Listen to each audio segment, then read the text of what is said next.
What's going on? Raven Ritual 666 back from the dead with some more Diablo 4 content.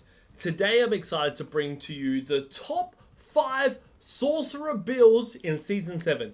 Yes, we're going to go through the top builds this season, how they work, why snapshots exist, and how to do them yourself so you can understand what is the best build for you for all game content as well as pit pushing. So this season, the meta has been incredibly interesting. If you've played Sorc, well, you would understand that every couple of days something has shifted or something has changed. Unlike Barbarian or Necromancer. We knew for Necromancer that from day one, the Bloodwave build would be the best in the game. And we can see it now. We can see it when it comes to helltides.com. That when you look at any Barbarian or any Necromancer build, what we expected would be the exact same. But Sorcerer, well, everything has shifted. And after 7 days, we saw that there were a couple of different builds that we didn't expect to be very powerful this season that were doing all kinds of endgame content.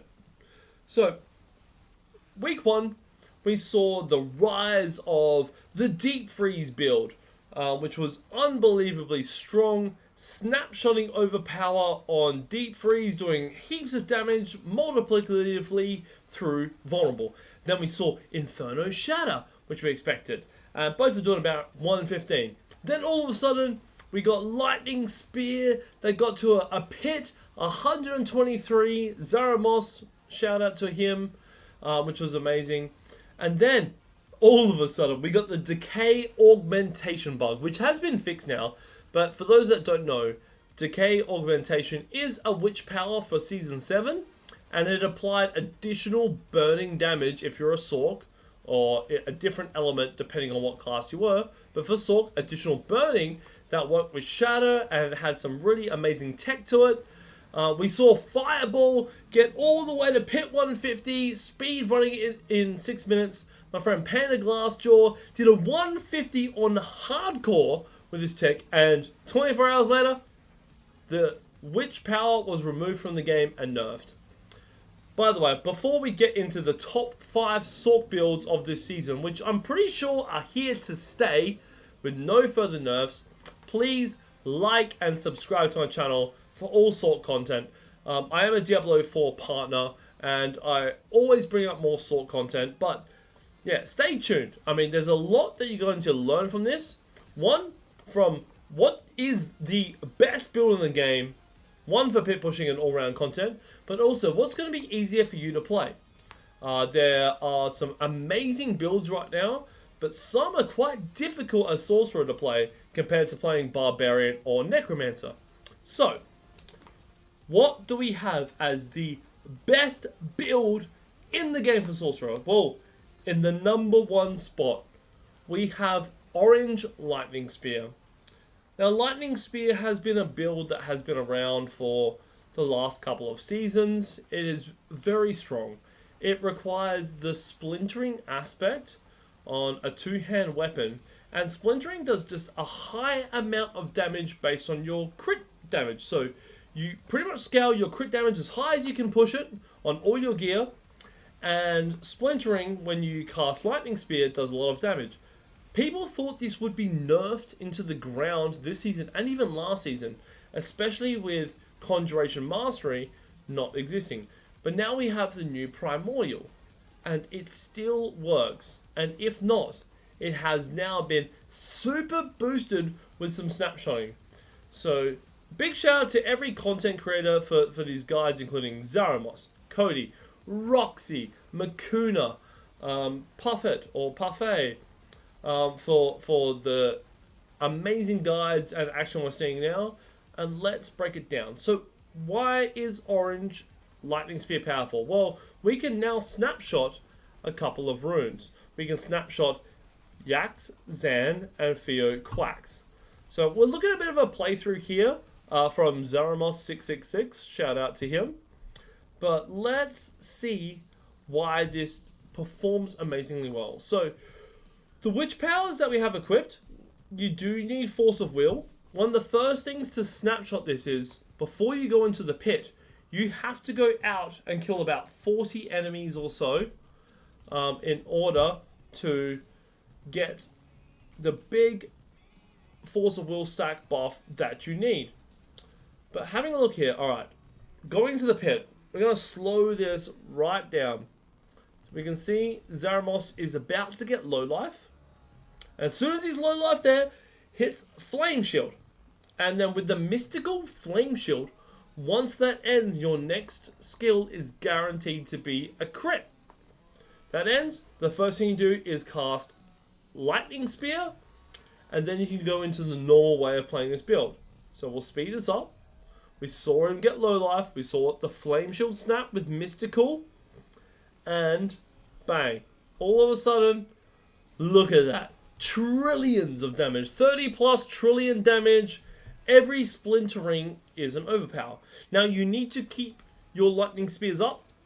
It won't last the entirety of a pit. You can lose this stack and lose this snapshot by going into the next pit floor.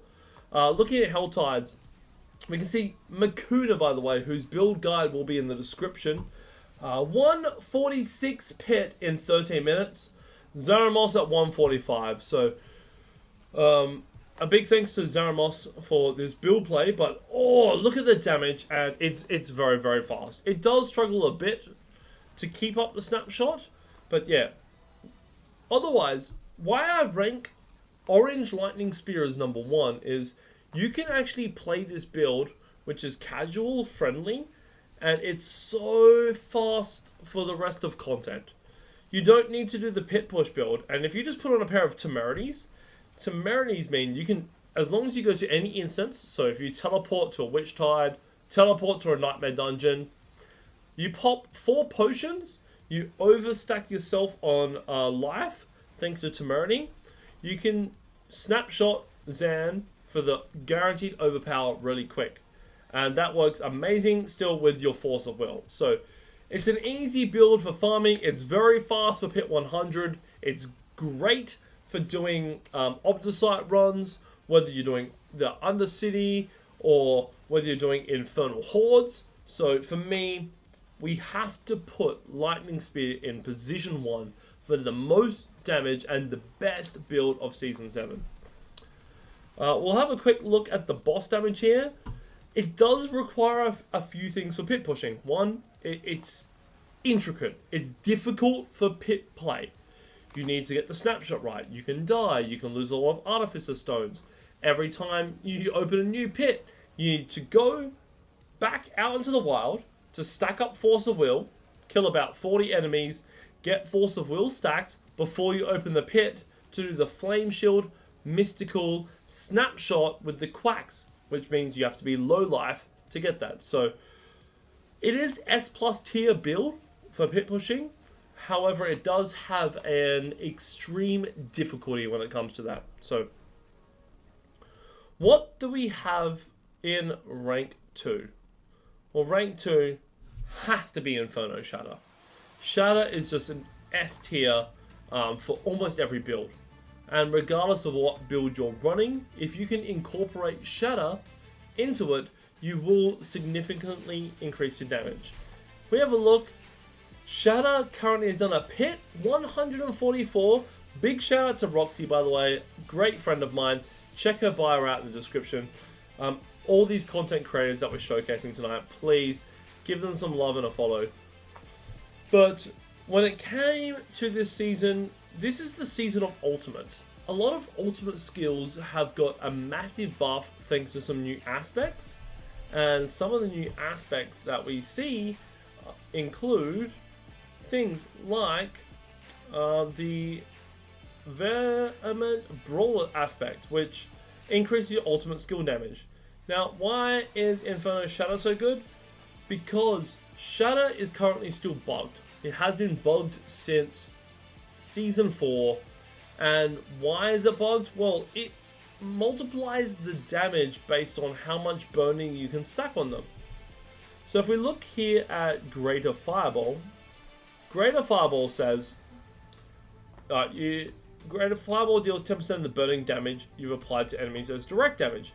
Now, Shatter means all the damage you've dealt to an enemy while frozen explodes for 45% of that. So what we end up seeing here is that while you apply frozen, every burning dot that you can do stacks.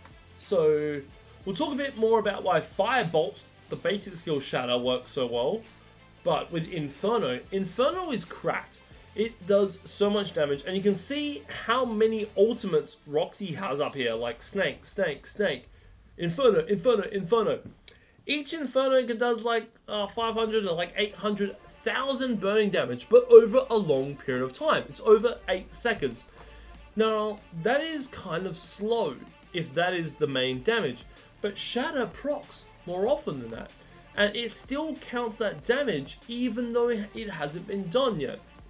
So the Shatter tech still exists here in Season 7 and is an absolute S tier, and we have Inferno Shatter in our rank 2. Now, why do we not have it as rank 1? Well, yes, Orange Lightning Spear can push higher. Yes, it requires a lot more extra tech. However, Inferno Shatter can't do a lot of other content that you would expect. It's not fast for Infernal Hordes. It's not fast for Undercity. Yes, it does a lot of damage. Yes, it's easier to play because you don't have to worry about snapshotting your runes. You don't have to set up all this tech. But you do need, when it comes to a boss with ads, right? Same as Orange Lightning Spear. Orange Lightning Spear needs more ads. The more lightning spears that pass through a group of enemies that are close together, the more damage it does. It seems to multiply. So there's a lot of bugs going on with both these builds, but both of them are S tier, but we're putting Orange Lightning Spear in S+ tier. For both builds to push high in the pits, you're going to need a Spirit Caller, you're going to need a Sea Hag that has ads, or the Malice boss. Those are the 3 of 12 bosses you must have for a pit push. As soon as you don't, you must reset, do it again, and there's a lot of fishing involved. But we can see this build hits for trillions of damage, and yeah, we're ranking this as our number 2 best build for Season 7. Now, in third place, we have Firebolt Shatter. This build I initially expected to be the number 1 this season. It's still using our Shatter tech, which a lot of builds are. But why do we use Firebolt? Well, Firebolt with the Flame Weaver gloves, when you cast Firewall and you Firebolt through them, your Firebolt splits into multiple projectiles. And that means that you can apply more instances of burning per second. So if you can group up enemies, pixel pull them, the same way that we do with Inferno Shatter, or you can see here, big DPS. And if we look at helltides.com, we can see Makuna actually did a Firebolt at 138. We're looking at Cody's 132. Again, big thanks to both these content creators. The links, the runs, the guides will all be in the description. So please check out everybody here. We want to give our Diablo community a lot of love and support. But yes, Firebolt is super strong. Well, you can look at it here. It's the Flame Weavers. You get ranks to Pyromancy, but the more instances of Firebolt, the more damage over time you can apply. It's just very strong. And with the Shard of Varathiel, it kind of ranks your basic skill damage up to another tier. It's very strong, and this I expected to be the number 1. Very interesting that it's not.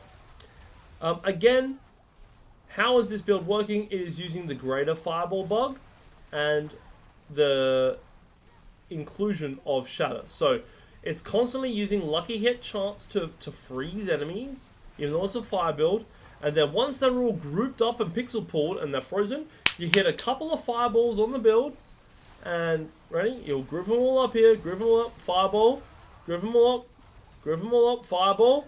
And that's what's going to make them proc for that big Shatter damage. So yeah, we will put Firebolt Shatter in position 3. So what do I put for position 4? Well, it's this is actually a really tricky question because there are a few builds that will do around pit 115. Now, I did want to talk about Frozen Orb and Ball Lightning. Both builds are very strong, can do about pit 110 to 115, but I'm not going to put them in the top 5. The reason being is both of them still use splintering, and they're kind of a hybrid of Lightning Spear, but just, you know, they're doing damage into a different mastery or core skill, and therefore I can't count them in the top 5, but they are very good builds.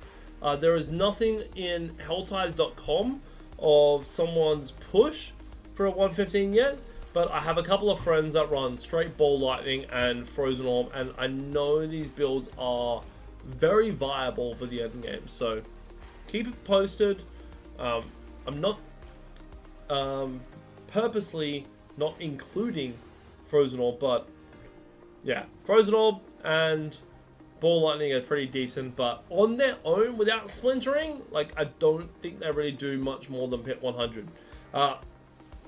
Hydra's an awesome build. There are Incinerate's pretty decent, but we gotta talk about a few more things. Ideally, in position for, I'm going to put Chain Lightning. I love Chain Lightning. I've made some build guides on it last 2 seasons. We can see here just how strong it is. But Chain Lightning can hit upwards of 500 billion damage. It's very strong, and here we can see it just blasting pit 100. It is very, very fast. So if you want to farm, 300 Paragon, Chain Lightning will do it for you. It will do it very quick. It can do all content. It's fast for Infernal Hordes. It's fast for Witch Tides. It's fast for Hell Tides. It is fast for Undercity. And that's why I got to put it in position 4. You've almost got Teleport on permanent cooldown, just like you have with Lightning Spear. So if you like Lightning Spear, but you want a different kind of play style, a more interesting way to play, I wouldn't say more fun, yeah, Chain Lightning works. Now, how is Chain Lightning good?